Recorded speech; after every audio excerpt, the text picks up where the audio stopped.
The boy who lived come to die. You're a fool, Harry Potter, and you will lose everything.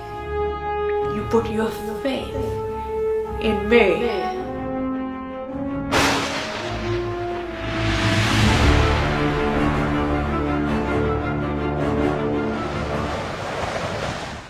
Salut tout le monde, c'est Cynthia, j'espère que vous allez bien, j'espère que vous êtes contente parce que c'est enfin le retour de ma série d'Halloween cette année. Et pour commencer en force, j'avais envie de faire un personnage que vous m'avez demandé très souvent, qui va faire partie donc de ma série Harry Potter, et j'ai nommé Lord Voldemort.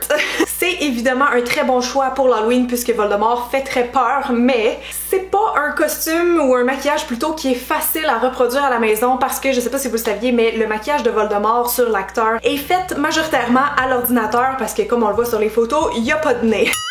Donc pour reproduire ça à la maison, c'est un petit peu compliqué parce que ça nécessite une prothèse qui va venir comme supprimer le creux en fait qu'on a tous sous les yeux. Donc pour cette raison, exceptionnellement aujourd'hui dans ma série d'Halloween, j'ai une artiste maquilleuse invitée. Elle s'appelle Emily Campbell et elle fait des personnages de malade. Je vais vous insérer quelques petites photos ici là si vous voulez aller voir sur Instagram, ça vaut vraiment la peine. Donc j'ai fait appel à ses bons services parce que moi je ne suis pas prothésiste dans la vie, mais elle a toutes les connaissances et le matériel pour faire ça. Si jamais vous voulez reproduire le look à la maison, ça serait possible dans la mesure où vous pouvez trouver à temps pour l'Halloween une maquilleuse qui pourrait créer la prothèse pour vous. C'est sûr que les coûts seraient plus élevés qu'une autre sorte de maquillage, mais c'est juste pour vous dire que si jamais vous voulez vraiment, c'est possible. Donc elle s'en vient chez moi dans quelques instants puis on va vous expliquer ensemble un peu le processus du behind the scenes. Et aujourd'hui donc on va commencer après en mettant les lentilles premièrement, en installant la prothèse et en continuant le maquillage. Je pense qu'on va le faire un petit peu ensemble. Alors voilà, j'espère que ça va vous plaire. Je suis désolée de pas pouvoir vous présenter une version vraiment DIY de ce maquillage là, mais j'ai déjà fait des tests puis pour le faire à la maison, ça donne pas quelque chose de beau ou de réaliste. Et comme j'aime toujours vous présenter des looks que je suis fière, ben c'est comme ça qu'on va procéder aujourd'hui, mais j'espère que vous allez trouver la vidéo vraiment intéressante. Alors sans plus attendre, voici enfin l'unique, le grand, le seul Voldemort. Salut Emily! Salut! J'espère que ça va bien. Oui! Es-tu excitée autant que moi de faire Voldemort aujourd'hui? Vraiment! Oh my god! Là, juste pour te présenter un peu plus aux gens, j'ai parlé de ton Instagram tantôt, de tes looks fous que tu fais, style Pirates des Caraïbes. Ça fait combien de temps que t'es maquilleuse? Ça a commencé slowly, là. J'ai commencé sur le tas quand j'étais adolescente. Je faisais des maquillages pour enfants et graduellement, là, c'est devenu mon métier. C'est mon métier à temps plein depuis 9 ans. Faut dire que t'es comme une artiste globalement. Je pense que le maquillage, c'est une des façons que tu t'exprimes, mais t'es comme une artiste multidisciplinaire à la base. J'aime le maquillage, j'aime la peinture, j'aime le 3D, j'aime la construction. Moi, j'ai eu un deck en design de présentation qui était beaucoup de la mise en marché, il y avait du graphisme. Donc moi, je m'intéresse un peu à tout ça. Et moi, ce que j'ai du fun, c'est prendre tous ces skills-là, ces éléments-là, faire un melting pot avec ça, puis créer quelque chose de plus gros, de plus grandiose. Puis là, juste pour expliquer un peu aux gens qu'est-ce qu'on a fait chez toi l'autre jour, c'est quoi grosso modo les étapes pour arriver à faire ceci, en passant à ceci et mon visage et ceci, la prothèse de Voldemort? Il y avait plusieurs étapes. C'est sûr qu'on aurait pu arriver avec un visage que j'avais déjà. Par contre, la prothèse n'aurait pas été sur mesure pour ton visage. Si je récapitule du début, mais très très léger. Étape numéro 1, on moule le visage de Cynthia. Ensuite de ça, avec le moule qu'on a réussi à obtenir, on coule le visage de plâtre qui est le visage que Cynthia tient dans ses mains. Ensuite de ça, moi j'ai pris ce visage-là, j'ai mis de l'argile pour en faire un moule qui est capable d'être malléable. Donc on est capable de mettre une poignée et de rentrer dans un autre moule parce que comme ça on peut pas l'utiliser. Donc j'ai mis de l'argile. Ensuite de ça, moi j'ai refait un moule avec ça. Donc j'ai remoulé la pièce de Cynthia avec de l'argile. Ensuite de ça, à l'intérieur, j'ai recoulé une autre pièce de plâtre avec une poignée. Donc celui-ci, c'est vraiment mon vrai moule. Ensuite de ça, moi sur cette tête-là, j'ai pris une argile à base d'huile. Donc j'ai pris de la clé et j'ai sculpté Voldemort dessus. Ensuite de ça, moi, une fois que cette sculpture-là était sur cette tête d'argile-là, j'ai remoulé par-dessus. Et donc, à la fin de toutes ces étapes-là, il me restait le visage de Cynthia avec la poignée. Et j'avais le moule avec toute l'empreinte de Voldemort à l'intérieur. Donc, j'ai fait une recette de foam latex. J'ai coulé à l'intérieur, ça a été dans le four et voici la prothèse que ça a donné. Quand même, hein, c'est beaucoup d'étapes, c'est beaucoup moulage, démoulage. Oui. Tout un processus. J'étais un petit peu familière avec, mais moi, comme je disais, j'ai pas étudié là-dedans. Donc, si vous voulez vraiment arriver à un résultat comme ça, faut passer par quelqu'un de professionnel. On n'a pas vraiment le choix. Beaucoup d'étapes, mais ça fait des résultats dignes du cinéma. Voilà. Oui, vraiment. Super! Fait que là, aujourd'hui, on va coller ça, mais je vais d'abord aller mettre les lentilles. Et finalement, on va commencer avec le bald cap tout de suite, puis mettre après les verres de contact parce que j'aime pas ça les porter trop longtemps vu que c'est pas confortable. Donc, juste pour gagner un petit peu de temps, on va commencer avec ça. Et la technique pour pas qu'on voit les cheveux en dessous de ça, c'est vraiment de venir les lisser, les écraser le plus possible avec fixatif, gel, des bobs épines. L'important quand on attache les cheveux, c'est pas de mettre tous les cheveux au même endroit. Ok, tu répartis ça. Oui, parce que malgré le fait qu'on n'attache pas avec un élastique, mais qu'on attache avec des bobs épines, ça va rester qu'il va quand même avoir une masse en quelque part. Effectivement, on veut pas de masse, on veut vraiment une tête ronde, ronde. C'est pour ça qu'il y a des cheveux que je vais attacher là, il y en a que je vais attacher plus bas, plus haut.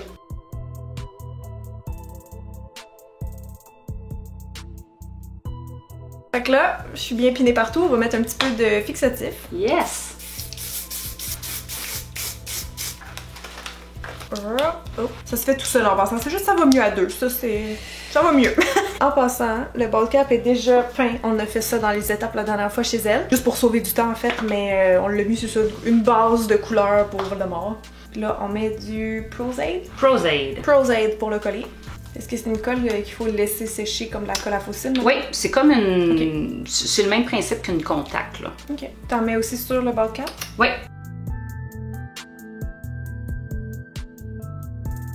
Puis en passant, les bald caps, vous allez trouver ça dans les magasins d'Halloween. Il y en a même au Dollarama, je sais pas vraiment la qualité, mais vous en trouvez en ligne aussi. Sinon, dans le temps de l'Halloween, c'est vraiment pas difficile à trouver.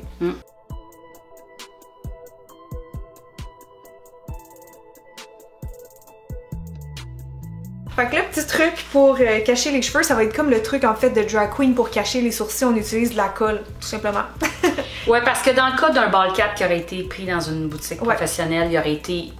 On aurait vraiment là recouvert tout le visage. Là, c'est un bon marché. Puis Cynthia, elle a une grosse tête. C'est ça, qu'est-ce que vous voulez? Non, mais il est juste fait court. Fait que, écoute, on s'arrange avec les moyens du bord. C'est ça. Il est fait comme plus large, plus plat, mais moi j'ai le visage plus long. Comme ça, au moins, par-dessus la colle, quand on va être sec, on va pouvoir maquiller. Tadam! Les lentilles sont mises, je suis vraiment fière de moi cette année, ça a pris comme 5 minutes et moins. Puis la sorte que j'ai utilisée, c'est les Saphir Charm de Primal. Ils sont vraiment confortables, pas trop larges, ils ont bien fité dans mes yeux, puis ça fait des yeux bleu pâle comme Voldemort. Là, ce qu'on va faire, c'est coller la prothèse. Fait qu'on met encore du Pros-Aide, puis on va y aller point par point aussi. Tu pourras pas respirer par contre. Ouais, c'est vrai, c'est ça, je suis Non. Oh, par la bouche. C'est drôle, hein? J'ai l'air d'un petit lapin avec mes oreilles.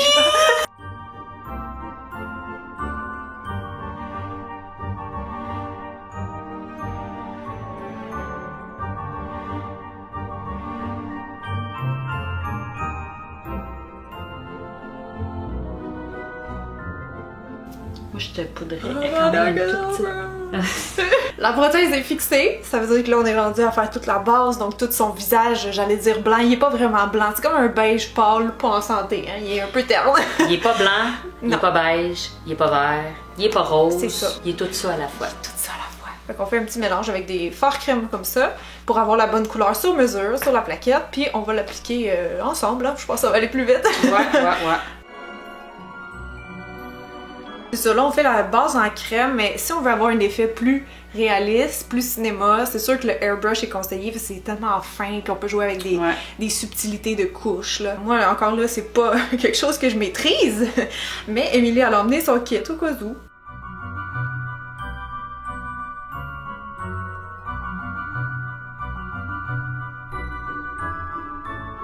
Là, on va commencer les yeux. Ces yeux, évidemment, sont un petit peu creux, sont foncés, pas noirs, là, c'est pas comme Halloween, là, on veut un effet réaliste, fait qu'on va plus avec des tons violacés, donc on peut mélanger un petit peu du rouge avec du mauve si on n'a pas déjà un genre de rouge bourgogne, là.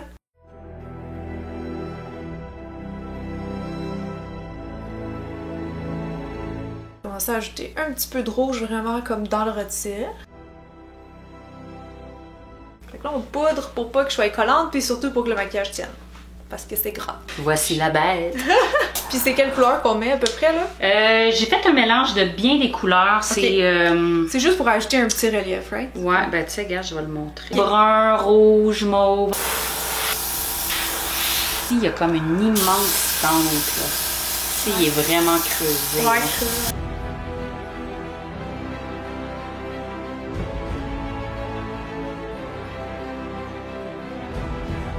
Fait que là, deuxième couleur, un petit verre de gris. Ah ouais. Ouais.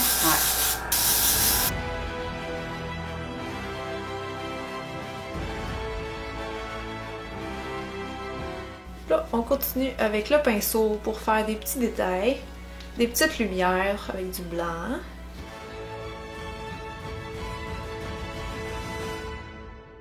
Tu fais de la petite texture de peau avec un fort rougeâtre.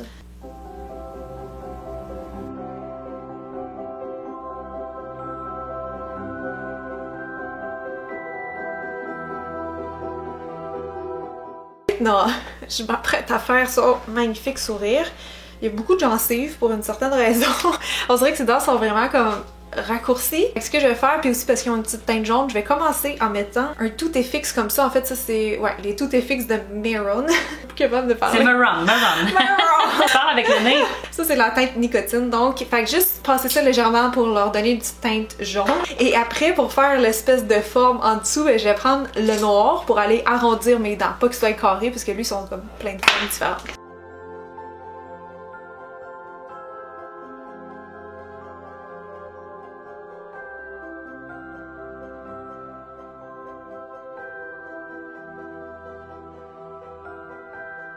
Pour les lèvres en haut, il y a quand même un petit cœur de lèvres. Puis en bas, il y a une lèvre assez plate, assez mince. Fait que je vais rentrer dans ma propre lèvre, dans le fond.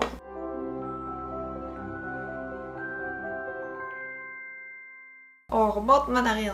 On vient de réaliser que la sienne est plus haute. On est en train de faire les mains aussi au airbrush pour que ça aille plus vite. Hey! On l'a eu! Je pense que c'est fini. Ça ressemble à ça. My god, je suis tellement laide. Ah oui, que je fais peur là. Oh my god. Mais moi, c'est quand elle se maquille, puis moi, je la regarde de côté, je fais... Fait que j'espère que vous avez aimé voir la transformation en Lord Voldemort. Et si vous êtes des fans d'Harry Potter, laissez un thumbs up, super important. Allez suivre sa page aussi sur Instagram, sur Facebook si vous préférez Facebook. Et puis ben restez là, restez abonnés, comme ça vous allez pas manquer mes prochaines vidéos d'Halloween. Bye! Bye! Oh mon dieu, je suis trop bizarre. Jump for my love. Jump if you want it. Ah, je pensais que je pouvais arracher mes ongles. Oui! Jump for my love. On peut pas porter ça, hein, ça a pas de bon sens, c'est bien trop long. Comment vous faites les filles qui avaient des ongles longs de même? C'est pas vivable. Là, j'ai juste hâte de m'enlever ça, je suis plus capable, je respire pas, hein, je respire juste par la bouche, fait que je suis comme... Oh, j'ai oublié de faire son son, merde, on dirait un klaxon, là. Je respire.